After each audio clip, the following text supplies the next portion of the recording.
अस्सलाम वालेकुम जी। मैं हूँ एडवोकेट अब्दुर्रहमान और अपने इंडी जूरिस्प्रूडेंस के पिछले लेक्चर से ने कंटिन्यू करते हुए मैं आपके लिए आज नया लेक्चर लेकर आया हूँ जो कि हम क्वेश्चन और आंसर पॉइंट ऑफ व्यू से जूरिस्प्रूडेंस के कोर्स को देखेंगे। और हम लेक्चर स्टार्ट करने से पहले आप वकालत पढ़ने जा रहे हैं और वकालत पढ़ कोई भी काम आप जिंदगी में शुरू करें उसको मुकम्मल इरादे के साथ करना है, उससे कभी पीछे नहीं हटना और घबराना नहीं। जिंदगी में जो चीज आपको मुश्किल लगेगी वही एक वक्त आएगा कि आपके लिए आसान हो जाएगी। बिस्मिल्लाहिर्रहमानिर्रहीम। अल्लाह के नाम से शुरू करते हैं। हमारा पहला क्वेश्चन है जूरिस्प्रूडेंस का जी। जूरिस्प्रूडेंस क्या है उसको डिफाइन किया जाए और उसकी डिफरेंट काइंड्स बताई हैं। इसको इस तरीके से भी पूछ लिया जाता है कि जूरिस्प्रूडेंस को बताएं उसका मतलब क्या है, और एनालिटिकल जूरिस्प्रूडेंस को ब्रीफ करें या हिस्टोरिकल जूरिस्प्रूडेंस को ब्रीफ करें।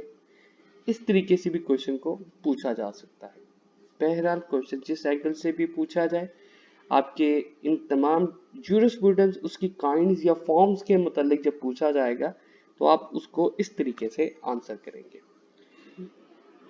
क्वेश्चन जब आप स्टार्ट करें तो उसमें सबसे पहले आप पहली हेडिंग आएगी कि आप क्वेश्चन को इंट्रोड्यूस करें। जो पूछा गया है उसके मुतालिक आपके क्या व्यूज रखते हैं उसमें आप अपने ओपनिंग रिमार्क्स दें। उसमें आप हेडिंग इंट्रोडक्शन की भी दे सकते हैं, प्रीफेस की भी दे सकते हैं, उसको थोड़ा डिफरेंट बनाने के लिए। नॉर्मल जो पेपर है, जो नॉर्मल तरीके से स्टूडेंट्स कर रहे होते हैं, उससे ज़्यादा पेपर थोड़ा मुख्तलिफ दिखाने के लिए आप उसे प्रील्यूड की हेडिंग देनी है, ओपनिंग रिमार्क्स देने हैं अपने कि जूरिस्प्रूडेंस है क्या, जूरिस्प्रूडेंस को आप समझते क्या है। आप उसमें लिख सकते हैं jurisprudence is basically knowledge of law, philosophy of law. और इसके साथ अब नेक्स्ट हेडिंग आप देंगे जो क्वेश्चन आप अटेम्प्ट कर रहे हैं कि उसका मतलब क्या है, मीनिंग क्या है जूरिस्प्रूडेंस का। जैसे जूरिस्प्रूडेंस का मतलब है जी, जो कि जूरिस्प्रूडेंस है लातीनी वर्ड से निकाला गया है, जिसमें जूरिस का मतलब है लॉ और प्रूडेंस का मतलब है नॉलेज। और जूरिस्प्रूडेंशिया जो ये वर्ड बनता है इसका मतलब है नॉलेज ऑफ लॉ। ये वो टेक्निक, स्टडीज और वो मेथोडोलॉजीज हैं या रिसर्चेस हैं जो कि हमारे इस क्वेश्चन को आंसर करेंगे कि लॉ है क्या। ये मतलब है जी जूरिस्प्रूडेंस का। इसमें डिफरेंट प्रोफेसर्स की हेडिंग्स आ जाती हैं, हम उसको देख लेते हैं। जैसे सैलमन कहता है ये साइंस है लॉ की।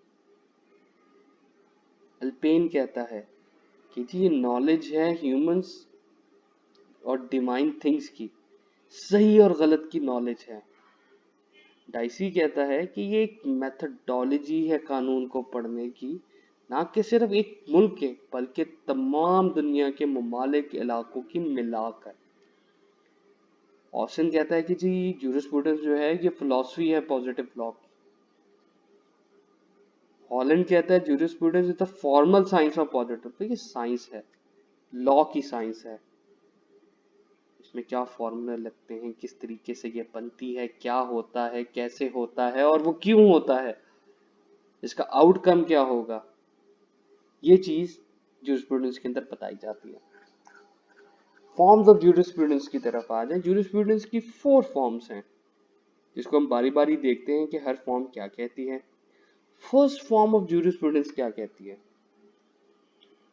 वो एनालाइज करती है, वजाहत करती है, क्लासिफिकेशन करती है, सेटिस्फाई करती है और क्रिटिसाइज करती है इंटायर बॉडीज ऑफ लॉ। यानी जितने भी कानून बने हुए हैं, जितने भी, चाहे ख्वाह किसी भी मुल्क के हों। अगर आप पाकिस्तान में तो डेफिनेटली आप पाकिस्तान में अगर जूरिस्प्रूडेंस के ऊपर अपनी अपने पीएचडी कर रहे हैं या कुछ कर रहे हैं तो डेफिनेट सी बात है पाकिस्तान के लॉज के ऊपर वो स्टडी करेंगे, मेथोडोलॉजीज अप्लाई करेंगे, रिसर्च करेंगे। चाहे वो कोई भी कॉन्ट्रैक्ट हो, चाहे वो आपको कॉन्स्टिट्यूशनल हो, कॉन्ट्रैक्ट हो, टॉर्ट हो, कुछ भी, उसकी आप वजाहत तलब करेंगे कि ऐसे ये कानून है तो ऐसे क्यों है, इसकी आगे फर्दर शाखें क्या हैं, कौन सा लिंक कानून किसके साथ किस तरीके से होगा, कैसे होगा। ये चीज फर्स्ट फॉर्म जूरिस्प्रूडेंस के अंदर आती है। सेकंड फॉर्म ऑफ जूरिस्प्रूडेंस क्या है कि ये लॉ को दूसरी जो स्टडीज के एरिया हैं उसके साथ कंपैरिजन किया जाता है। जैसे कि लॉ को लिटरेचर, जो आपका इंग्लिश लिटरेचर हो सकता है, उर्दू लिटरेचर हो जाता है, कुछ भी हो जाता है, उसके साथ उसको कंपेयर किया जाता है। क्यों किया जाता है? लॉ को ऑब्वियस बात है पाकिस्तान के अंदर उर्दू लिटरेचर से कंपैरिजन किया जाएगा या इंग्लिश लिटरेचर से, कि उसको किस जुबान पे होना चाहिए। स्पेनिश में तो नहीं करेगा वो उसको, क्योंकि हम काफ़ी अस्ट्रोसोफ में ब्रिटिशर्स के अंडर रहे हैं और उन्होंने यहाँ पे रिटन जो कानून साजी है उसमें उनका बहुत बड़ा रोल है। उससे पहले चूंकि एक बादशाहत का सिस्टम था, Britishers are known for their democratic way of working, तो जिसकी वजह से उन्होंने कानून साजी को तरतीब देने में, एक रिटन फॉर्म और कॉडिफाइड फॉर्म में लिखने में उनका एक बहुत बड़ा हाथ माना जाता है। तो जिसकी वजह से हम इंग्लिश को यहाँ पे फॉलो करते हैं। तो और हमारा में जो लॉ भी जितना है वो तमाम इंग्लिश में ही है, इसकी एक बहुत बड़ी रीज़न है। इसी तरह लॉ को कंपैरिजन किया जाएगा आपके मुल्क के इकोनॉमिक हालात से। क्या कोई लॉ, क्या कोई नया ऐसा टैक्स या कोई ऐसी बात, क्या वो इम्प्लीमेंट की जा सकती है आपके करंट इकोनॉमिक सिचुएशंस के पॉइंट ऑफ व्यू से। इस चीज़ को देखा जाता है। कानून को आपके रिलीजन की सेंस में भी देखा जा सकता है। जैसा पाकिस्तान के अंदर कोई ऐसा कानून नहीं बन सकता जो कि आपके रिलीजन के मुनाफी हो, इस्लाम की इंजंक्शंस के अगेंस्ट हो, सवाल ही नहीं पैदा होता, हो ही नहीं सकता। और इसी तरह उसको लॉ को कंपैरिजन किया जाता है उसके सोशल साइंसेस के साथ, ताकि देखा जा सके अगर कोई नया कानून बनने जा रहा है तो क्या इसकी फिजिबिलिटी है, क्या ये इम्प्लीमेंट हो सकता है, ये चीज़ देखने के लिए। थर्ड फॉर्म ऑफ जूरिस्प्रूडेंस ये क्या कहती है? ये अपने मुतालिक लॉ सवाल करता है, जैसे हम अपने आप से सवाल करते हैं बात करके, ये मैंने ठीक किया कि गलत किया, क्या मेरा ज़मीर मुझे इस चीज़ की इजाज़त देता था करने की कि नहीं देता था। फिर हम अपने ज़मीर को सेटिस्फाई करने की कोशिश कर रहे होते हैं। सिमिलरली ये लॉ अपने मुतालिक सवाल पूछता है कि मेरा वजूद कहाँ से था, क्यों था, मेरी मॉरल वैल्यूज ठीक हैं कि ठीक नहीं है। और कल्चरल अनपिनिंग्स का मतलब यह है कि हम मेरी रीत और रिवाज जो समाज की हैं उसकी अक्कासी करती हैं कि नहीं करती। और लॉ एक अगर किसी कल्चर के उसके अंदर है तो उसकी एवोल्यूशन, उसका आगाज कहाँ से हुआ था, ये चीज जो है लॉ अपने मुतालिक सवाल करता है। फोर्थ फॉर्म ऑफ जूरिस्प्रूडेंस, ये इस time faster growing of jurisprudence है जिसके ऊपर प्रोफेसर बहुत काम कर रहे हैं। इसमें मजीद एब्स्ट्रैक्ट क्वेश्चंस इसके मुतालिक जो है वो सवाल खड़ा होता है, जिसमें पूछा जाता है, जिसमें देखा जाता है कानून क्या है, क्या किसी जज ने कोई फैसला अगर किया तो क्या वो ठीक कर रहा है, क्या हमारा जो कानून इस टाइम है क्या वो ऑब्सलीट तो नहीं हो रहा है, क्या हमें नए कानून की जरूरत तो नहीं है। ये चीज इसके अंदर देखी जाती है। अब हम आ जाते हैं जी काइंड्स ऑफ जूरिस्प्रूडेंस। जूरिस्प्रूडेंस की आखिर काइंड्स किस किस्म की, जूरिस्प्रूडेंस की काफी काइंड्स हैं और इसके अंदर जो मेजर काइंड्स हैं हम उनको देखेंगे, जिसके अंदर सबसे पहले आ जाती है एनालिटिकल जूरिस्प्रूडेंस, जो कि लॉ का एक जो लॉजिकल स्ट्रक्चर होता है उसको स्टडी करने को जो है आप एनालिटिकल जूरिस्प्रूडेंस कहते हैं। कि लॉ एक अगर होगा तो वो किस शक्ल में होगा, क्यों होगा, लिखा किस तरीके से जाना चाहिए, इसका अगर कोई लिंक किसी दूसरे लॉ के साथ होगा तो वो कैसे होगा, वो क्यों होगा, होना चाहिए, क्या पुराने लॉ को इसमें ऑब्सलीट होना चाहिए, नया लॉ आना चाहिए। इसकी स्टडी को जो है ये एनालिटिकल जूरिस्प्रूडेंस कहते हैं। इसकी कैरेक्टरिस्टिक्स क्या है? इसकी कैरेक्टरिस्टिक्स यही है कि जी ये बेसिक प्रिंसिपल्स जो हैं, असूल जो हैं सिविल लॉ के, उसको देखता है। सिविल लॉ को बाकी कानून की फॉर्म्स के साथ उसका रिलेशन देखा जाता है।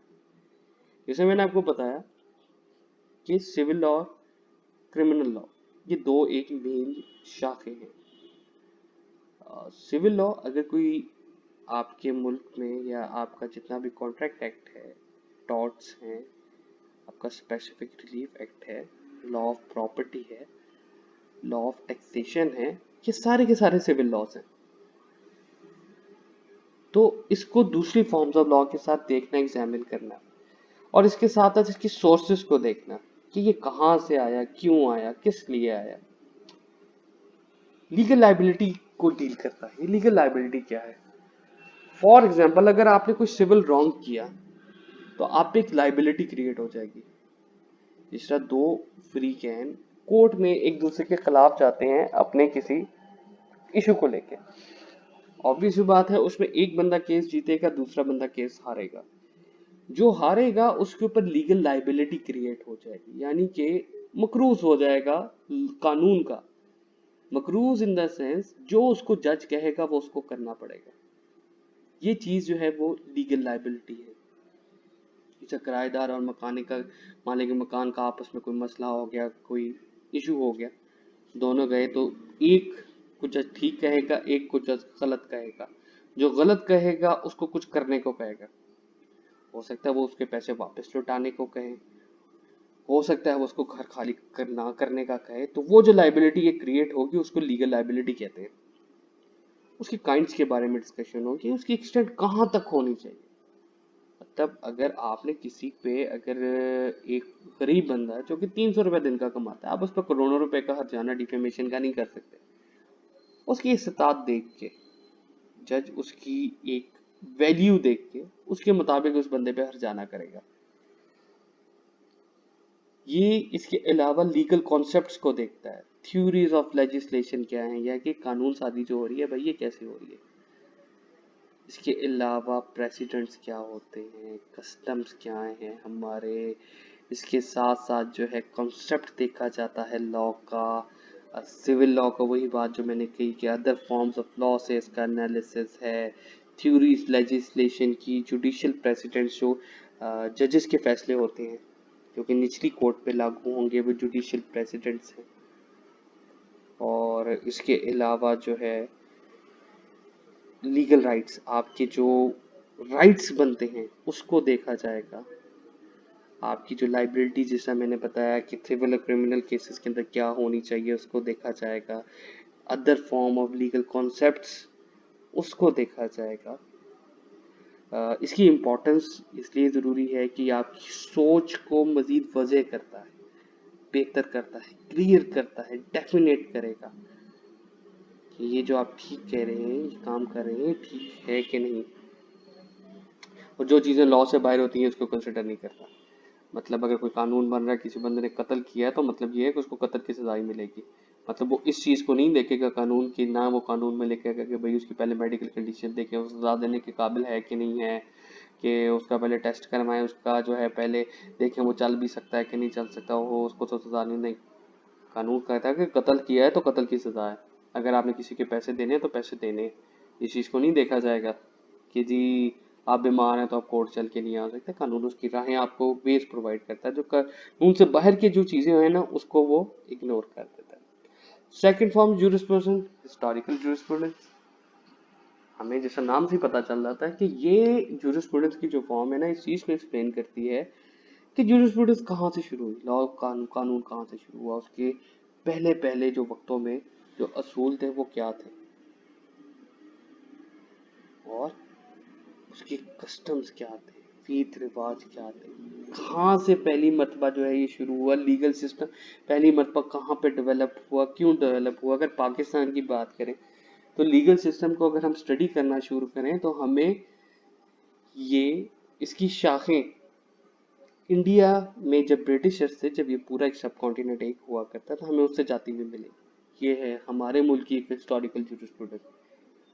और अगर हम उसको मजीद डीपली स्टडी करें तो फिर हमें इसकी शाखें 1400 साल पहले रियासत मदीना में बनाए गए कावानीन और असूलों को देख के उसके अंदर आपको शाखें जाकर मिलती हुई नजर आएंगी।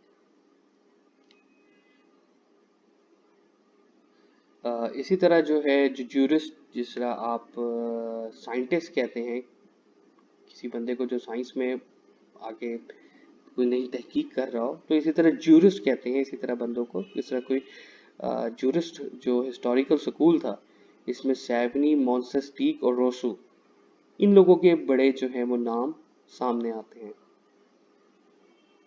ये लॉ की डिफरेंट डेवलपमेंट, लीगल कॉन्सेप्शन, जो पुराना जैसा मैंने बताया है, इसको देखता है कि वो ऐसा था क्यों था, और अगर वो चीज़ अगर अभी भी वैसी चलती हुई आ रही है तो क्यों है।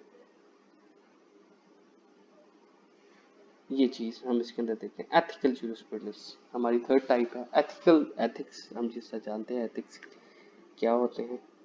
हमारी एक एथिकल सिग्निफिकेंस और एडिक्वेसी देखी जाती है इस ब्रांच के अंदर। क्या अगर कोई कानून इम्प्लीमेंट हुआ है, क्या वो एथिकली करेक्ट है, ठीक है, क्या ज़मीर की आवाज़ उस पे जो है वो मुतमईन है। इस चीज़ को देखा जाता है कि कानून जो बना है कि आपने ठीक एक आइडियल स्टेट में है, क्या उसको उसी तरह ही होना चाहिए, क्या वो लोगों पे बोझ तो नहीं है। जैसा फॉर एग्जांपल एक एग्जांपल दे देते हैं हम, टैक्सेशन। जैसा आपको पता है हमारे मुल्क में इस जनरल सेल्स टैक्स है 16%।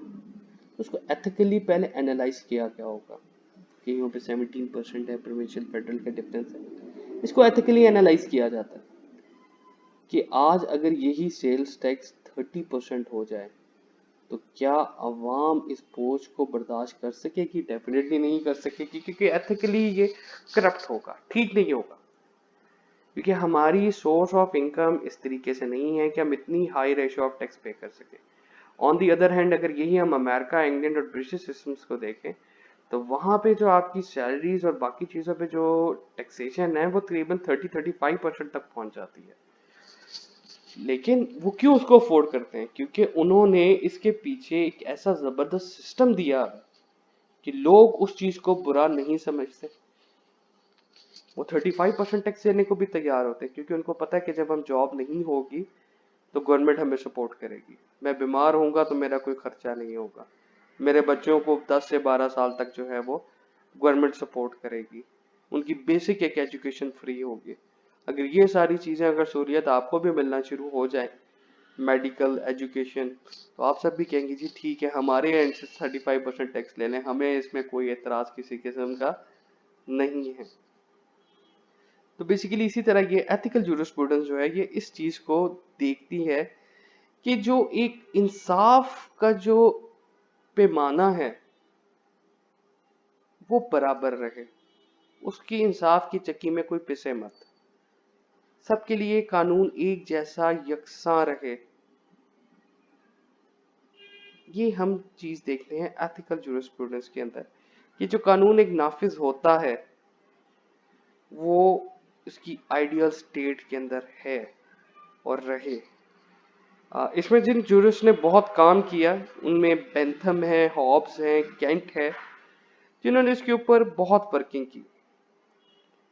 और आगे आप जाके देखेंगे भी कि आगे पार्ट 3 के अंदर आपको लॉयर्स के एथिक्स के पॉइंट ऑफ व्यू से भी एक सब्जेक्ट पढ़ाया जाएगा कि बिल्कुल हम लॉयर्स के भी एथिक्स होने चाहिए, जो कि अब अनफॉर्चुनेटली जो है, मुझे ऐसा कहना तो नहीं चाहिए लेकिन अ, कई ज्यादा जगहों पे हमें उसकी कमी महसूस होती है, जो कि ऐसा नहीं होना चाहिए। हम लोगों को मॉरली बहुत ज्यादा एक कौम के तौर पे बहुत स्ट्रांग होना चाहिए। इसके अंदर जो है, जिससे मैंने बताया कि जी ये 3 मेन काइंड्स हैं। इसके अलावा जो और डिफरेंट काइंड्स आ जाती हैं जूरिस्प्रूडेंस की, उसमें कंपैरेटिव जूरिस्प्रूडेंस है, सिंथेटिक है, रूल्स कैप्टिस है, और इसके अलावा सोशियोलॉजिकल जूरिस्प्रूडेंस है, अमेरिकन रियलिज्म है। ये सारी की सारी चीजें जो है इस फॉर्म ऑफ जूरिस्प्रूडेंस में आ जाती हैं। अगर आपको क्वेश्चन अगर आता है पेपर में तो इनको एक्सप्लेन करने की जरूरत नहीं, जस्ट फॉर द इंफॉर्मेशन आप जैसे इनके नाम भी लिख सकते हैं। अलबत्ता मैंने इस लेक्चर के अंदर डिटेल में जो है वो इसके मतलब इसको डिफाइन भी कर दिया है। आप जैसे सोशियोलॉजिकल जो जूरिस्प्रूडेंस है, इसको जो है वो सोशियोलॉजिकल स्कूल क्या कहता है, इसके बारे में क्या सोचता है, अमेरिकन रियलिज्म क्या चीज़ है, स्कैमेंडियन रियलिस्ट कौन थे, उस स्कूल का क्या थॉट है जूरिस्प्रूडेंस के ऊपर, कंपैरेटिव जूरिस्प्रूडेंस क्या है कि आप एक लॉ सिस्टम को दूसरे लॉ सिस्टम का कंपैरिजन कर रहे होते हैं, स्कैमेंडियन रियलिस्ट जो है वो नेचुरल लॉ की जो थ्योरी है जिसको हम आगे पढ़ेंगे उन्होंने उसको रिजेक्ट कर दिया था, ये चीज़ आ जाती है। सिंथेटिक थ्योरी जो है वो जूरिस्प्रूडेंस क्या है, और इसके अलावा हम ये भी डिस्कस कर सकते हैं कि जी इंपॉर्टेंस ऑफ जूरिस्प्रूडेंस क्या है। हम कह सकते हैं जी हेडिंग्स के अंदर हम डिफरेंट चाहे एक्सप्लेन भी कर सकते हैं इसको कि ये ग्रामर ऑफ लॉ है, ये कानून की आंख है, कानून को किस आंख से देखा जाना चाहिए ये वो है। ये हमें फंडामेंटल प्रिंसिपल्स बताती है कि कानून को कैसे पढ़ा जाना चाहिए, इम्प्लीमेंट करनी चाहिए और किस आइडियल स्टेट में वो है कि नहीं। इसकी लॉयर्स के लिए और सबके लिए बड़ी इंपॉर्टेंस है एजुकेशनल वैल्यू में। और ये सिर्फ एक मतलब सिर्फ पढ़ाई और पेपर के पॉइंट ऑफ व्यू से नहीं, लाइफ टाइम लॉयर के लिए है। कानून साजी में ये हेल्प करती है। जजेस और लॉयर को कानून का सही मतलब समझने में मदद करती है। ट्रेनिंग प्रोवाइड करती है लॉयर को। क्रिटिकल फैक्युलिटीज उनको भी, जैसे आपको पता है कि आपके जो आला अहदों पे जो बंदे होते हैं उनको कईयों को मैजिस्ट्रियल राइट्स भी होते हैं, तो उनको भी ट्रेन करने में ये हेल्प करती है। होमोजेनिटी और एक्यूरेसी लाती है, यानी एकसानियत और एक एक्यूरेसी लेकर आती है। इसके साथ हम अपने क्वेश्चन को कंक्लूड करेंगे। कंक्लूड में आप अपनी हेडिंग को थोड़ा कंक्लूजन से चेंज करना चाहें, क्लोजिंग रिमार्क्स के तौर पे दे सकते हैं, एंडिंग रिमार्क्स के तौर पे दे सकते हैं, और जितना आपने इसको समझा उसको आप बाकायदा एक एंड के तौर पे अपनी थिंकिंग को एक एक्सप्लेन कर सकते हैं।